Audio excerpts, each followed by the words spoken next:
let's go through the questions just briefly.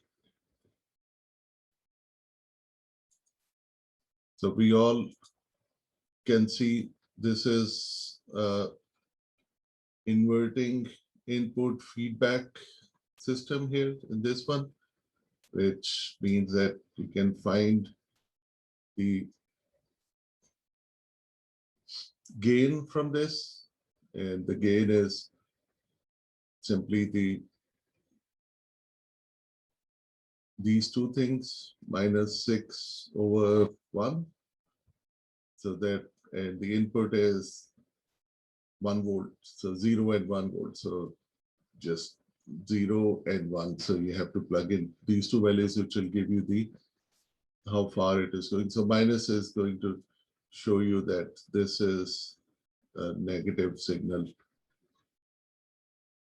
and this is -6 and 0, and average, yeah, average of 0 and 6 divided by 2 is straightforward. But you could take integral as well. But so that was average, and the highest is this, and the lowest is this. So this was pretty straightforward with the not with inverting feedback system, right? So this is a similar question, a little bit advanced than the first one. Now we are going through the solution. The exam is done. There is no way you can submit the exam. So we need to make sure we are beyond the midterm exam. So this one, again, we have to find the gain. When you find the gain, then we can find out what is the output voltage. So same like before, -10/1. So it's 10 times the input. Input is -1. So minus going to be plus. So you have 10 volt here. And from this, we can find out what is the current that's flowing through here, and we can find out what is current that's coming through here. And those two currents are what is at the output. So that's, so there are two current components. This is 2 milliamps, and this is 1 milliamp. When you get the current, same current that comes here goes through here. So we have the voltage across this guy, because this point is at virtual ground. So we know this is the same current which is going through R2, and that shows up at the output. So we find total current to be 3 milliamps.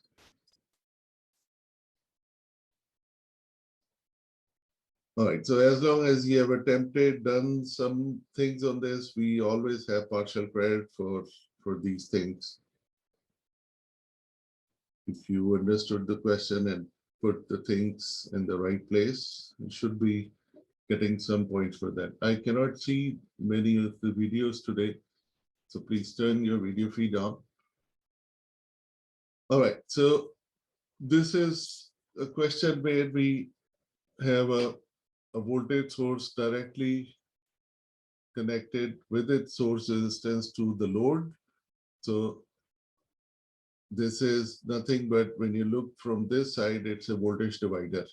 So two voltages in the voltage divider. So this is the voltage that, this is the resistance we are interested in, because that's the same voltage that will appear across V out. So this is the voltage divider network. So we take the input voltage and get the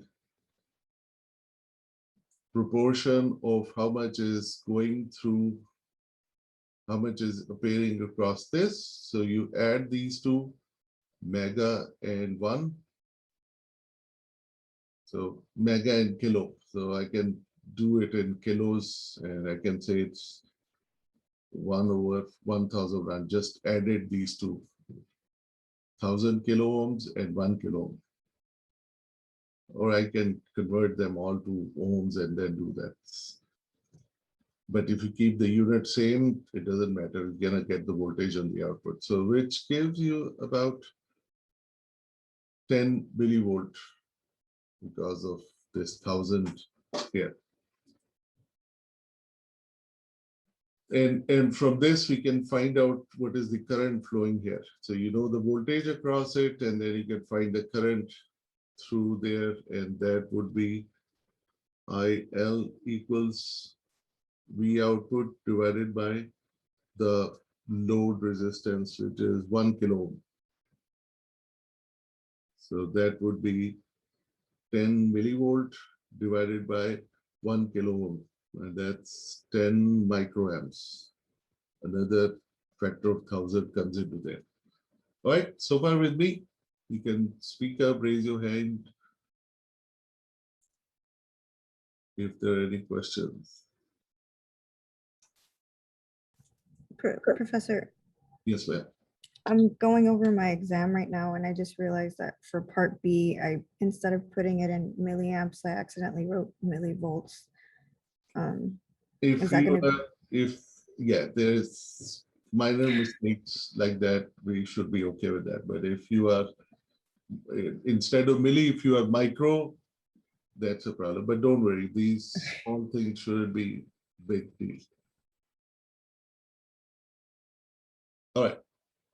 So the next one was that instead of just plugging in directly to the load, we put a buffer.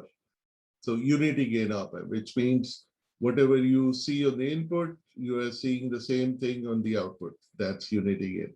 And we have been through this, that these are virtually at the same potential. So if you are seeing 10 volt on the input, you are seeing 10 volt on the output. In any case, we don't care about that. We are given that it's a unity gain. So we get output is then 10 volts. And so we now find the current through here. And that would be now the voltage divided by the load. So now it's much smaller than that. So yeah, this is something which tells us anyways that putting load directly and putting a unity gain op amp makes a big difference on the current we can get at the output, even though we still have the same resistance on the input side, right? Now, the next question was a little bit tricky, but we had done a homework question, similar homework question, so it shouldn't be too different from that. So here we have voltages -9, 1, and 2. So we could see straight away that there is one diode which is forward bias, one diode which is cut off. And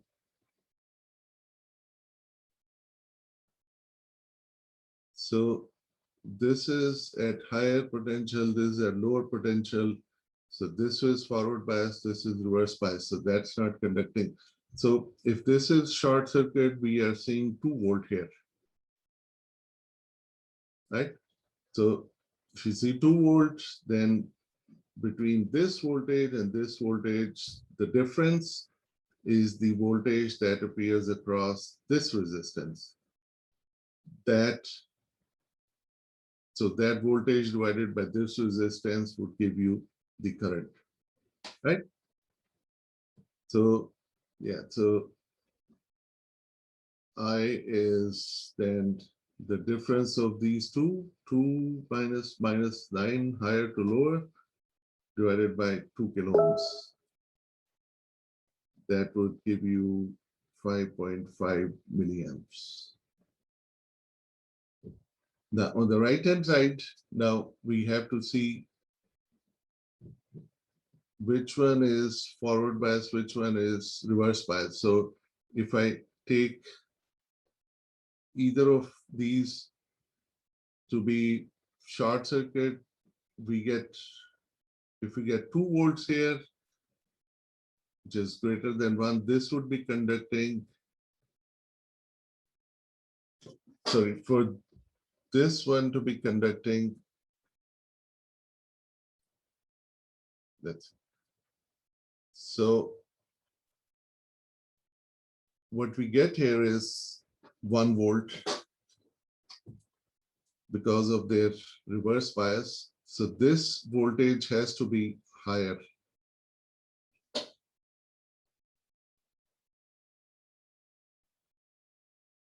For this to conduct. So this is 1 volt. So this is not conducting. But in this case, this one is conducting. So 1 volt appears on this side. So again, the difference between these two divided by the resistance will give you the current through 2 kilo ohms. All right. So this was a simple calculation. So we use, we know diode current is, we use capital is IS e to the power V T divided by VT. So this we know is thermal voltage, 25 millivolt. So IS would be, we take everything to the other side, and it's just calculation. This. So if you get the relationship right,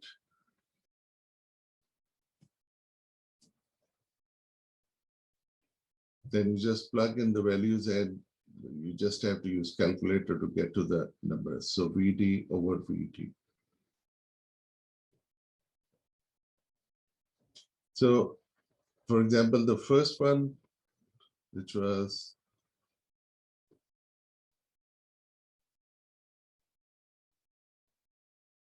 VD was 700 millivolt and diode current was 10 milliamps. So if I were to plug in these values,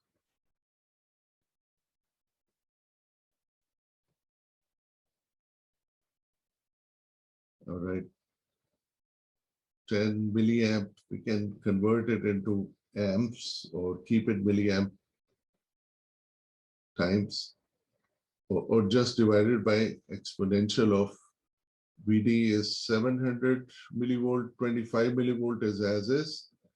So this is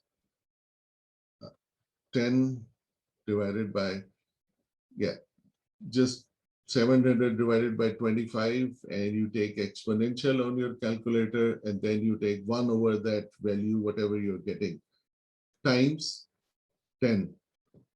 So this is, yeah, you'll get a huge number here for that exponential, because this is what? Exponential of 28. So when you do 1 over that number, you get a very small number with 10 to the power minus 15 or something. That's what your, and 10 divided by the number. So the first one, it's 6.91 times 10 raised to the minus 50 amps. So this is where you have then done converted milliamp to amps. So this would be 0.01 instead of just 10 would give you into amps. Just a simple calculation. You didn't have to, you just have to plug in the values and do the same thing for all of them, right? So e to the power 800 divided by 25, and the whole thing divided by whatever the drain current is given there. All right.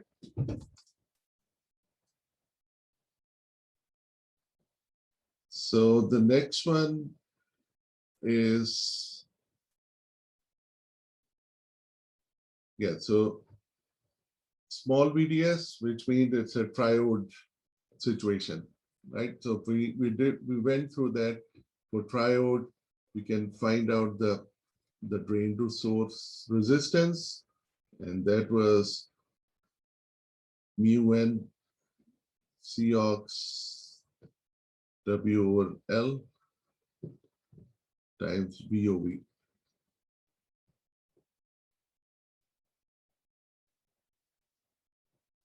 So just looking at this, we have the answer. So if this is double, this becomes 1/2. If length and voltage is doubled, if they both are double, they will cancel each other out. So in the second one, it stays the same. So if you get the equation for the resistance, we get the straightforward how they are related to each other.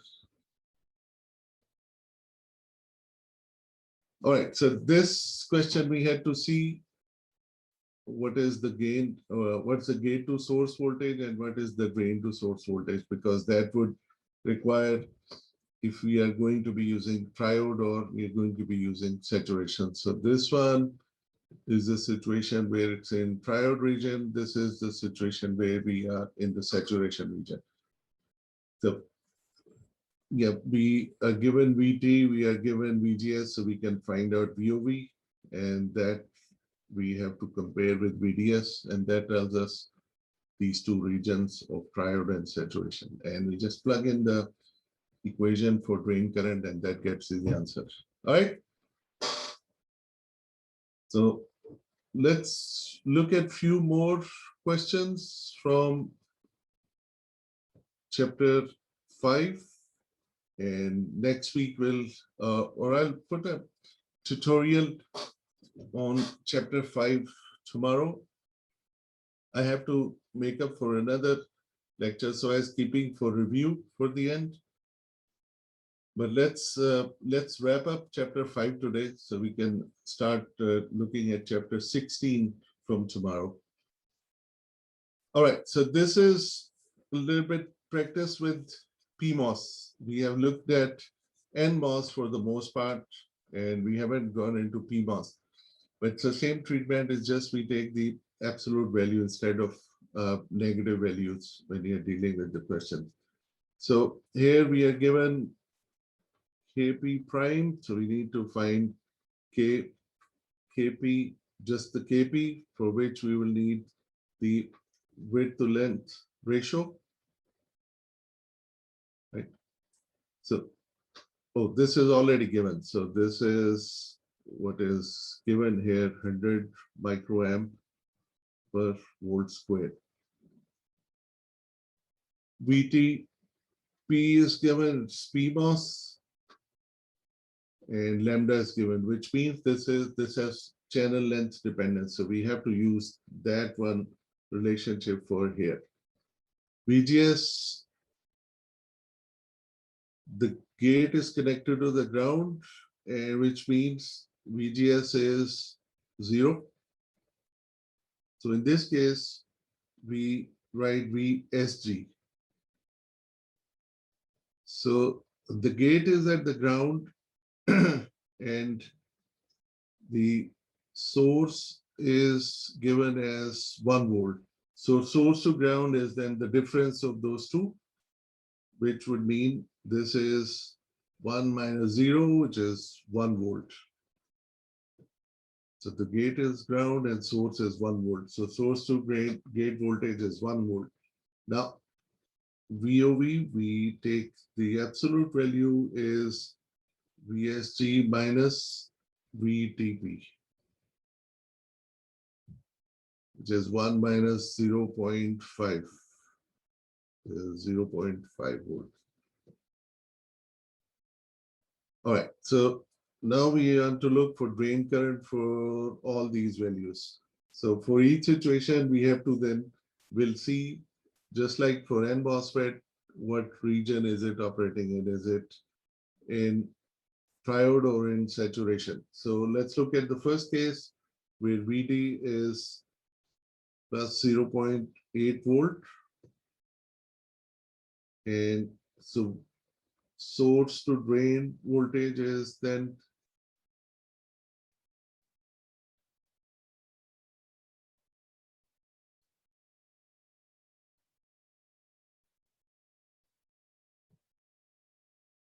Right, so we are given the source, so we have given the drain.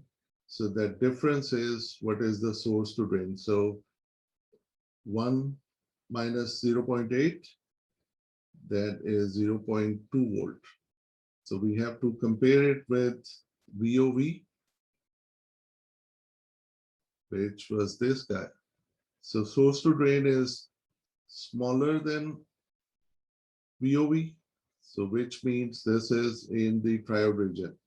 So we plug in the, again, going back to now, instead of 5.1 table, we'll use the MOSFET table, which is 5.2, and the triode region equation is given there. So it's page 271. So drain current is then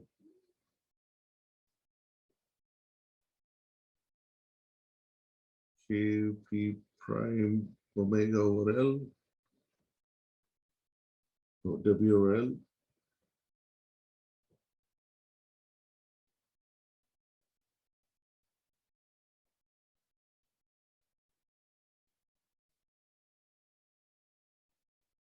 VOV minus half VST, VST. So we can simplify it and use it, or you can just plug in the values. So we know this, we know this, we know this, we know this. So just we get the drain current out of this. All right, so the second one is where the drain voltage is 0.6. Again, we find VDS. In this case, VDS would be for 0.6. So VSD, we write it VSD here.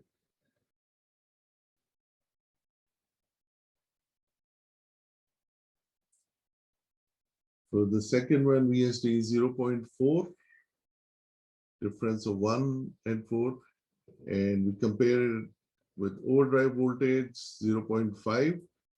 So it is still in triode region. So same treatment for the second value as well. The third one is 0.5 volt, which would bring us to 0.5 volt for VST. In that case, this is the onset of saturation. The third case, 0.5, would give us 1 minus 0.5, which is 0.5. That case, that's if it's equal, which means, so there has to be that threshold voltage in VOV. So which means VST is now greater than the overdrive voltage, which means now it is in saturation. So for saturation, then we'll use the table 5.2 has the drain current for saturation situation, which is ID equals half Kp UV squared times 1 plus lambda VSD. So we have the lambda. Okay, now you have to see something. Lambda kicks in saturation. Lambda is the channel length modulation. Channel length modulation comes in after saturation, right? We all are on this. Triode is the channel is continuous. We don't worry about the channel length modulation. We don't worry about lambda. Lambda kicks in once we get into saturation or above. Right. So here again, we know this guy, we are given this guy, we just found this guy. So we plug in and that gives us the numbers. Are you with me so far?